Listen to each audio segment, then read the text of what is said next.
Baik, Assalamualaikum warahmatullahi wabarakatuh. Selamat pagi, selamat siang, selamat sore, selamat malam untuk Bapak Budi yang terhormat. Di sini saya Muhammad Amran Hafiz, NPM 161251 dari kelas Kapita Selekta 3C. Di sini ingin mempresentasikan hasil review jurnal yang berjudul Supply Chain Management Certifying for Halal Logistic Integrity. Baik, di sini yang pertama itu ada judulnya, ada detail dari jurnalnya, misalnya dari judulnya itu udah Supply Chain Management Cleansing for Halal Logistic Integrity. Lalu yang di sini diambil dari jurnal FIP International Conference on Marketing and Retailing FIP Infomar, diterbitkan tahun 2015. Lalu penulisnya ini ada Nursia Ahmad dan Sariwati Muhsyarif, yang dimana mereka dari Universitas Malaysia, dan reviewernya adalah diri saya sendiri, Muhammad Amran Hafiz. Baik, yang pertama di sini ada introduction, di mana itu halal berarti hal atau tindakan yang diperbolehkan atau diizinkan atau sah oleh hukum syariah Islam. Dengan demikian, makanan halal dan layanan halal itu berarti makanan dan layanan yang diperbolehkan untuk dikonsumsi atau dipergunakan sesuai dengan hukum syariah Islam. Selain halal, agama Islam itu juga menekankan pada titik kebersihan, yaitu atau toyib, dalam konteks spiritual, fisik, mental, maupun kesehatan.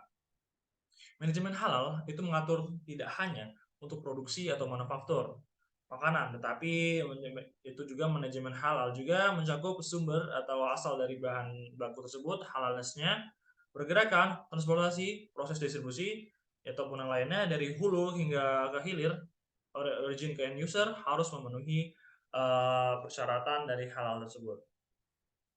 Lalu di sini ada supply chain management, yaitu manajemen rantai pasok SCM halal mengacu pada proses pengelolaan, pengadaan, pergerakan, penyimpanan, dan pengelolaan bahan baku, suku cadang, ternak, persediaan setengah jadi maupun bahan jadi, makanan dan non-makanan, dan informasi terkait dengan aliran dokumentasi melalui organisasi yang mematuhi prinsip hukum syariah. Pengenalan hukum Islam ini dalam manajemen rantai pasok ke halal itu bertindak sebagai landasan atau persyaratan dasar untuk proses manajemen halal yang berbasis syariah. Di sini kita dalam konteks ini karena penelitian ini di Malaysia, jadi kita membahas dalam konteks Malaysia, yaitu benar Malaysia ini dihormati dunia dalam perintis standar manajemen rantai pasok halal yang merupakan standar jaminan halal, yaitu adalah MS 2400 yang diterbitkan oleh Departemen Standar Malaysia 2010 tahun 2010, dan bahkan Malaysia juga merupakan pelopor global dalam sistem sertifikasi halal. Ada JAKIM, yaitu Departemen Pengembangan Islam di Malaysia, itu juga diakui sebagai otoritas terkemuka dalam hal-hal yang berkaitan dengan pengembangan kebijakan halal, proses sertifikasi halal, dan standar audit dengan kolaborasi dari Departemen Standar Malaysia.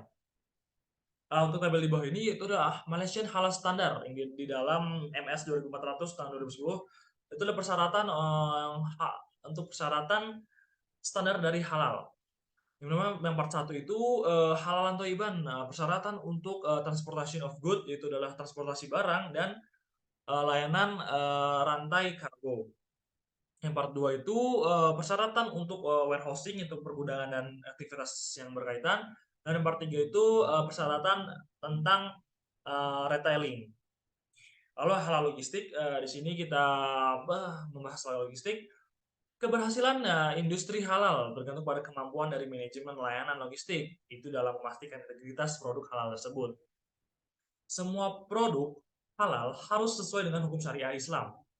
Unsur utama yang menjamin kehalalan produk tersebut itu adalah transportasi dan logistiknya.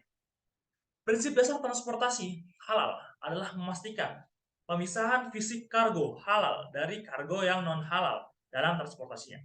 Hal ini bertujuan untuk menghindari adanya kemungkinan kontaminasi silang, untuk menghindari kemungkinan kesalahan, dan untuk memastikan sistem transportasi itu memenuhi harapan dari berbagai konsumen muslim yang ada di seluruh dunia. Selanjutnya ada halal integrity. Integritas halal dalam logistik halal itu dan SCM halal itu berarti menegakkan halal untuk makanan dan kargo serta toib dalam cara penanganan dan pengiriman hal tersebut di sepanjang rantai jaringan pasok oleh penyedia layanan dan dari pengangkut, operator, gudang, pengecer, ataupun aktor yang lainnya, dan manusia itu sendiri, yang mana harus beretika, jujur, dan amanah dalam menjalankan operasi dan sistem kerjanya di industri halal. Integritas halal itu adalah halal itu menjamin produk halal, khususnya untuk industri makanan. Tindakan protektif dan preventif itu harus dilakukan untuk memastikan bahwa produk halal tetap halal bahkan selama proses transportasi dalam rantai pasok. Dengan demikian, manajemen rantai pasok halal memastikan integritas halal terjamin dari origin hingga ke end user atau titik akhir. Namun pada praktiknya integritas halal itu masih sulit dijalankan atau belum terjamin. Karena masih banyak tantangan integritas halal seperti keadaan variasi dan definisi halal di dunia itu berbeda-beda, tidak tidak tersedianya standar halal tunggal di seluruh dunia, dan kurangnya pemahaman dan komprehensif tentang seluruh rantai pasokan makanan halal. Adapun faktor-faktor yang menghambat adopsi halal logistik adalah sebagai berikut, yaitu seperti kurangnya dukungan pemerintah, masalah kolaborasi antara penyedia layanan logistik dengan aktor yang lainnya, kurangnya pengetahuan tentang masalah halal seperti kebersihan, transportasi, dan kontainer, dan adapun persepsi tambahan dan peningkatan biaya operasi. Kita di sini akan selanjutnya akan membahas contamination source atau sumber dari kontaminasi.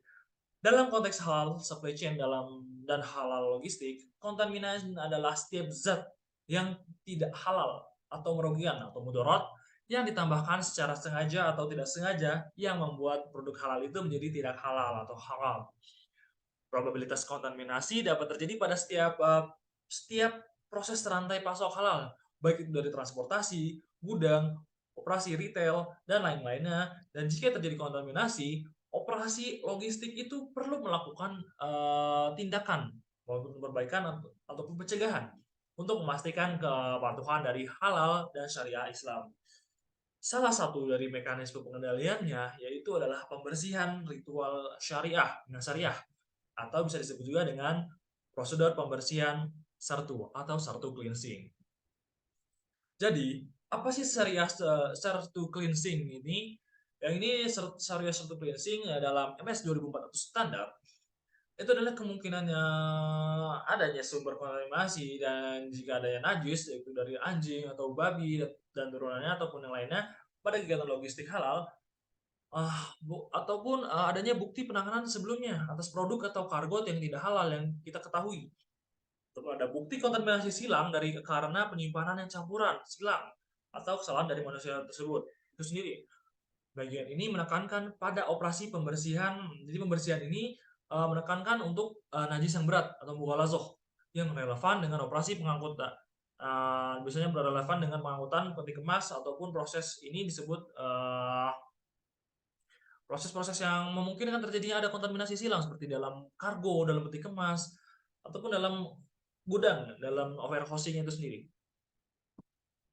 Lalu di sini menurut dari MS 2400 pada tahun 2010, Malaysia itu standar sertu adalah pembersihan penyucian syariah adalah pembersihan yang melibatkan kenajisan tingkat tertinggi atau najis berat, yaitu tadi balazoh. Dalam hukum Islam menyangkut kontaminasi atau kontak fisik dari anjing, babi, dan keturunan ataupun yang lainnya. Syariah protokol dan tata cara pembersihan sertu digariskan sesuai dengan syariat Islam. Lalu, pembersihan sertu ini, pembersihan najis berat ini membutuhkan 3 unsur atau 3 media utama, yaitu ada air, tanah, atau media bahan pembersih, dan yang ketiga adalah prosedur pembersihan. Sertu cleansing ini berdasarkan pedomannya ada 7 variabel kuncinya, yaitu adalah raw material atau water, ada product, ada proses, ada people who carrying out the cleansing and verification, dan yang kelima adalah records. Di sini pertama itu adalah bahan baku. Bahan baku itu adalah air. Sertu atau ritual pembersihan menyarankan penggunaan air sebagai elemen dasar untuk mensucikan dan membersihkan. Kondisi air harus alami atau mutlak dan bukan mustakal, dan harus bebas dari najis. Menurut hukum syariah Islam, air mutlak adalah air yang belum terkontaminasi oleh apapun dan keadaannya asli tanpa campuran maupun membersihkan dan mampu membersihkan dan mensucikan. Yang kedua itu ada produk, yaitu jadi produknya medianya adalah tanah dan agen dari pembersih tersebut. Kondisi tanah harus bebas dari najis dan bukan tanah mustakal, dan tadi tanah bekas wudhu kering. Sertu atau bersuci dengan tanah adalah cara untuk membasmi kuman dan penyakit yang ditimbulkan oleh najis tersebut. Karena dari beberapa ilmuwan juga menyatakan bahwa tanah adalah media yang paling worth it, paling bisa digunakan untuk membersihkan najis berat. Lalu yang ketiga sini ada proses atau prosedur pembersihan. Proses itu adalah membersihkan, membasuh daerah atau bagian yang terkena najis tersebut sebanyak 7 kali, yang dimana satu kali pembersihan itu menggunakan dengan air mutlak yang bercampur dengan tanah, dan 6 kalinya itu sisanya itu dengan air. Untuk pencampuran satu kali dengan tanah itu baik bisa dilakukan di awal maupun di akhir. Pedoman ini berdasarkan dari MS 2400/2010. Yang keempat itu adalah orang yang bertanggung jawab. Proses pembersihan syariah harus diawasi dan diverifikasi oleh orang yang berwenang dalam syariah, yang berkompeten dalam syariah. Oleh karena itu, hal ini menunjukkan bahwa orang atau layanan kebersihan yang ditunjuk yang melakukan atau melaksanakan proses pembersihan tersebut harus mengetahui persyaratan prosedural syariah dan mampu mematuhi serta melakukan ritual pembersihan dengan integritas tinggi. Yang terakhir adalah rekor atau pencatatan, yang dimana di sini pencatatan sebetulnya adalah bukti objektif dari proses yang telah dilakukan. Jadi tujuan pencatatan ini adalah untuk melakukan pelacakan dan penelusuran dan untuk melakukan audit dan integritas sistem logistik halal, dan dokumen prosedur operasi standar wajib tidak hanya untuk menunjukkan kecukupan dan kepatuhan sistem manajemen halal dengan standar MS 2400, tapi juga itu untuk operasi sertu dilakukan dengan prosedur dan pedoman yang dibutuhkan. Baik, kita masuk kesimpulan. Jadi, integritas halal dalam logistik halal merupakan bagian integral dari manajemen rantai pasok halal. Integritas halal meliputi kebersihan serta pembersihan transportasi, kontainer, dan truk, kepatuhan operasi dengan hukum syariah, serta pelacakan dan ketelusuran. Jadi, intinya integritas halal itu adalah integritasnya, bersatunya antara semua integritasnya dari semua kegiatan, baik itu dari manufaktur hingga ke end user, dari origin hingga ke end user, integritasnya dari semua aktor yang berperan dalam rantai pasok tersebut, yang dimana di sini bersinambung, berintegritas untuk menjaga kehalalan produk tersebut, agar yang dimana sampai ke tujuan akhir itu adalah ke pengguna, ke end user, konsumen muslim di seluruh dunia, jaga kehalalan produk tersebut.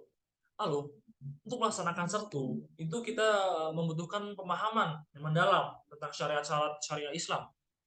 Dan untuk menjalankan aturan Islam ini bukanlah tugas yang biasa atau bisa dianggap enteng oleh semua orang. Jadi, ini harus dilakukan oleh orang-orang yang berkompeten dan orang-orang yang sudah tersertifikasi. Untuk pembersihan sertu penting untuk menjamin halalan dan toiban, bersih dan aman, dan tanggung jawab terletak kepada penyedia layanan logistik dan penegakan kepatuhan terletak pada otoritas halal. Baik, sekian presentasi dari saya, kurang lebihnya mohon maaf. Saya akhiri. Wassalamualaikum warahmatullahi wabarakatuh.